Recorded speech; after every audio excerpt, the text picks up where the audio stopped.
Hi everybody, it's Courtney. Today I'm going to be using the stamp set Meli Kalikimaka. I'm probably saying that wrong, but this is by Simon Says Stamp, and this is a huge image. So you don't really have to do anything to it but color it any way you want. So I am using my Misty here because it's such a large image, and also I'm going to be stamping on Canson watercolor paper, which is textured, so sometimes you don't get a great impression the first time around, so I want to be able to stamp this 2 or 3 times if needed. And I'm stamping with Blackout ink by Ink on 3 because it's Copic safe and waterproof, and we're going to be doing a little bit of watercoloring and Copic coloring on this panel. So once this is stamped out, I'm going to be using some Distress Oxide inks, and I'm going to be using Abandoned Coral, Fossilized Amber, and Wild Honey. And I'm just going to take my Ranger craft mat there and just kind of smush my ink pads directly onto that. Then I'll take a paintbrush with some clean water and kind of just put down the clean water on my card panel wherever I want my color to go. So I'm pretty much going over these seashells and kind of going beyond that area as well. I'm not going over the ribbon. It's okay if a little bit gets on it, but I'm trying to kind of avoid that a little bit. But you'll see that I'm spreading water in the middle of the wreath and beyond where these seashells are because I want my colors to kind of blend out of the wreath itself. Next, I'll just take that damp paintbrush, dip that into my Distress Oxides, and just kind of let those blend out together. Now I'm just adding a little bit of pigment here. This will dry back, but I want it to be kind of faint. And I can't take credit for this technique. I totally got this from Kelly Letavola, and I usually make it a lot brighter, but in this case, I did want it to be fairly light and faint. So you can see that I have a little bit of extra water off to the left there. So I'm just going to take a paper towel and kind of dab up that little puddle of water that I have there. Also a little bit off to the right-hand side, just so I don't have any harsh lines when this dries. So I let this air dry. You can certainly use your heat tool, and you can see how this is lightened up. But I'm going to start coloring with my Copic markers here, right directly over the Distress Oxide, to kind of bring out some of these seashells. So I'm doing minimal shading here. I'm only using 3 color blends, and for this particular seashell here, I'm just putting shading on both the top and the bottom because this is kind of a rounder shell, so I want my highlight to be in the center. Blending that out with my mid-tone and then my lightest color, but not going all the way. I'm keeping that Distress Oxide ink showing, and that's actually going to be my highlight color. And when you're coloring directly over the Distress Oxides, I don't recommend coloring over Distress Oxides if they're just, you know, if like you ink blended. But using them as watercolor, I don't have a problem going over them. I don't get any muddiness or anything like that. And you can go directly in with your darkest color because they blend so nicely on top of this layer of Distress Oxide that I never have a problem going in directly with my darkest color. For that little twisty turny shell there, again, this would kind of be raised up where for the middle of it, I guess. It's kind of a weird shape. So that would be my highlight. For this shell, I'm just putting straight lines for each of the little sections, how they're kind of raised up in the middle, and blending that out with the mid-tone, then the lightest color. These are, the colors that I chose for my Copics are similar to the Distress Oxides that I chose, but they are a little bit brighter. I do want there to be some sort of differentiation between the watercolor background and the Copics.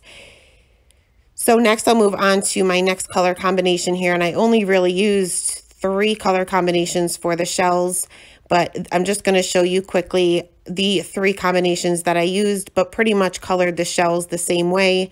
Here's another one of those twisty shells here, and again leaving that highlight in the center as to make it appear as if it was raised up a little bit.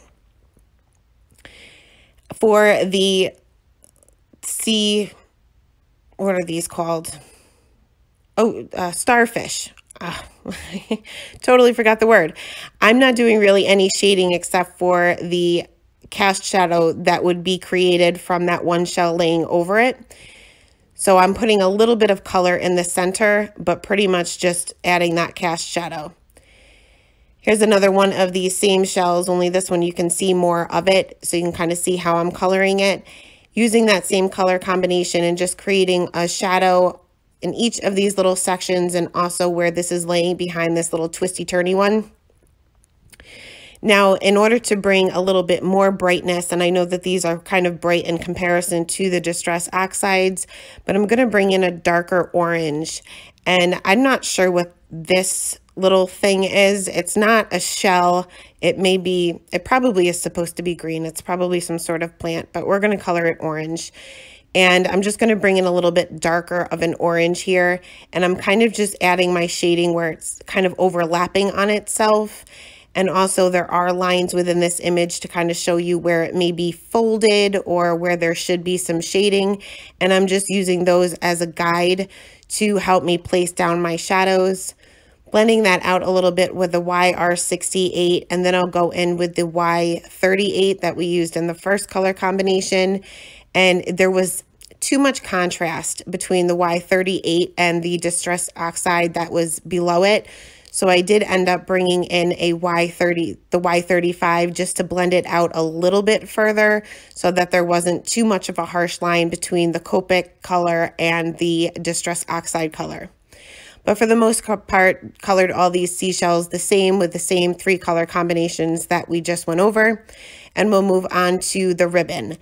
And I'm going to be using quite a few BG markers here because there's so many loops and everything that I want to make sure that I have enough highlight on certain ones. And I'm just going to show you a few of these. So I'm starting off with my lightest color here and mapping out my darkest areas because there's no Distress Oxide ink down on this particular area. Then I'm going to go in with my darkest color, and there's going to be a pretty large shadow where that one loop is underneath the other loop. And I didn't add my darkest color to the part that's bent over, I guess. But I'm going to go in with one of my darkest midtones there. Blend that out with some more BG markers. I can't even call these midtones just because I've used so many of them. And then finally, I'm going to go in with the BG 11. Now, sometimes I went all the way down to a BG 10 on some of these sections, and other times the BG 11 was my highlight color, depending on how large the section was and how much of a highlight would be on that particular section. For this one, I'm going to do the same thing as far as my darkest areas. There's going to be a shadow where that one loop is kind of off to the right. And this one, I am going to add the darkest color on both ends. Again, there are lines within this image that kind of show you where the ribbon may be creased a little bit. So I just extend those flicks out a little bit further in that particular section because they are there to guide you as far as where these areas should be. I also created some of my own. So some of them may not have those little lines. So on some of these little loops and ribbons, I did create my own little folds within them just by extending that darkest color out a little bit further with just one single flick and then blending that out each time. For this one, the highlight is going to be right on the tip of the ribbon. There's not going to be a shadow on the other end of it. So I'm just adding my shading where that one ribbon is folded and then it kind of goes up, and that would be the lightest. Now, there are pieces of the ribbon that you can see that are kind of underneath the loop, if that makes any sense. So these are pretty much going to be darker than the rest of it, darker than the rest of the ribbon that's out in front. So there may not be as much of a highlight there. I will go down all the way down to the BG 11, which is one of the highlight colors, but there may be a very minimal amount of it just because naturally, being these are behind all these other loops and bends and folds, they would naturally be darker. But using the same color combination, just putting a little bit more of my darkest colors and a little bit less of my lightest colors. So I color the entire ribbon, same color combination. Again, sometimes using that BG 11 as my highlight, other times going down further to the BG 10. And now for the sentiment is huge as well. So I can't fit that on the front of the card. So I'm going to take a piece of Nina Solar White 80-pound cardstock here, and I have these pre-cut down to 4 1/4 by 5 1/2. And I'm sorry I forgot to zoom out here, but I'm going to go ahead and stamp my sentiment with that same blackout ink, and this will be the inside of the card. And this is just the sentiment that's from the stamp set. I'm not going to try to say it again. I'm not going to press my luck. So I'm going to use the BG markers to color these into, but I'm only going to be using 3 of them. So I'm going to go over the darkest areas with my lightest color first and kind of just map those out. I decided that my light source would be in the top right, so I'm just putting my shading off to the bottom and to the left. Going in with the darkest color, which is not the darkest color that we used on the ribbon. This is the second darkest color. Blending that out with the BG 13, and then finally I'll go back in with the BG 11. And I'm not going to show you all the letters here. I just colored them the same exact way, concentrating the darkest areas being to the bottom left and the highlight being to the top right. So once all of my coloring was done, we'll go ahead and assemble the card. And like I said, this is pretty simple, being the images are so large, you don't really have to do much to it. But I'm just going to trim a little bit off the top and either side of the inside part of my card, just so that it fits nicely and my card will still fold. I'm going to use my Tombow Mono multi glue to adhere the inside of the card down flat, and also that same glue to adhere my watercolor I'm really having a hard time talking today. My watercolor panel to the top of the card. And I know this is plain, but I wanted to add a little bit of something there, and you can see my marker was bleeding and I have Copic ink all over my fingers. So I took a Spectrum Noir sparkle pen and I went over the entire ribbon. Now I usually go over this a couple of times, just if I want extra sparkle. You'll just want to make sure it dries for a minute or two before you go over it more than once. Also keep in mind that some of these shimmer pens, not all the brands, but some of them are alcohol based, so it can kind of move around your Copic ink. Last, I'm going to take some Seabreeze Nouveau Jewel drops and go over these little droplets of water that are part of the image here. Now, I should have went over these with a white gel pen first, because you're not really going to see the blue too much at all, being there's the Distress Oxide on the bottom, but it'll still appear clear. And I did add a few extra little drops there below my little ribbon. And that is the card for today.